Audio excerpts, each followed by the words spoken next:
गांव के एक छोटे से कच्चे मकान में राधा अपने बेटे अर्जुन के साथ रहती थी। पति की मृत्यु के बाद राधा ने जीवन को अपने तरीके से संभालना शुरू किया। उसका एक ही सपना था, अर्जुन पढ़ लिखकर एक अच्छा इंसान बने। सुबह खेतों में मजदूरी और शाम को दूसरों के घर काम करके राधा घर चलाती। अर्जुन छोटा था, लेकिन समझदार था। वो देखता था कि माँ दिन रात कितनी मेहनत करती है। किताबों की कमी, फटी यूनिफॉर्म और अधपेट खाना, यही उनका जीवन था। लेकिन राधा का चेहरा कभी दुखी नहीं दिखता।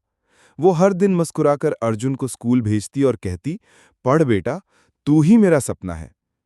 एक दिन स्कूल में फीस न भरने पर अर्जुन को क्लास से बाहर कर दिया गया। वो आंखों में आंसू लिए घर आया और माँ से बोला, माँ, अब नहीं पढ़ना, बहुत अपमान होता है। राधा ने उसे गोद में बैठाकर कहा, बेटा, अपमान से डरो मत, उसका सामना करो। जब मंजिल पास होती है तब रास्ते कठिन हो जाते हैं। मैं 2 और घरों में काम कर लूंगी, तू बस पढ़ता रह।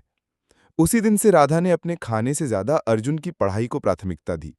कभी भूखी रहती, लेकिन बेटे की कॉपी किताब पूरी होती। अर्जुन ने माँ की मेहनत को व्यर्थ नहीं जाने दिया। हर परीक्षा में अव्वल आता।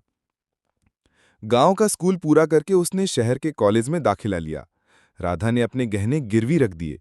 बेटा शहर चला गया, माँ गांव में अकेली रह गई। लेकिन दोनों के बीच रिश्ते की डोर उतनी ही मजबूत रही।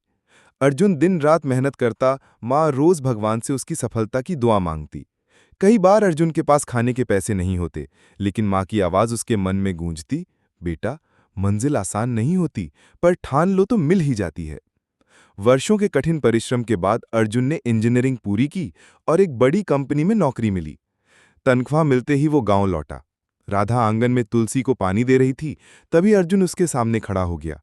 उसने माँ के हाथ में पहला वेतन दिया और कहा, माँ, अब तू आराम कर, ये सब तेरे कारण हुआ है। राधा की आंखों में आंसू आ गए, लेकिन वो मुस्कुराई और बोली, बेटा, मेरी सबसे बड़ी तनख्वाह तू है। तूने मेरे संघर्ष को सार्थक कर दिया।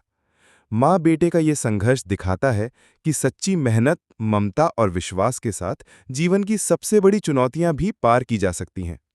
माँ की ममता और बेटे की लगन जब एक हो जाएं, तो कोई भी मंजिल दूर नहीं रहती।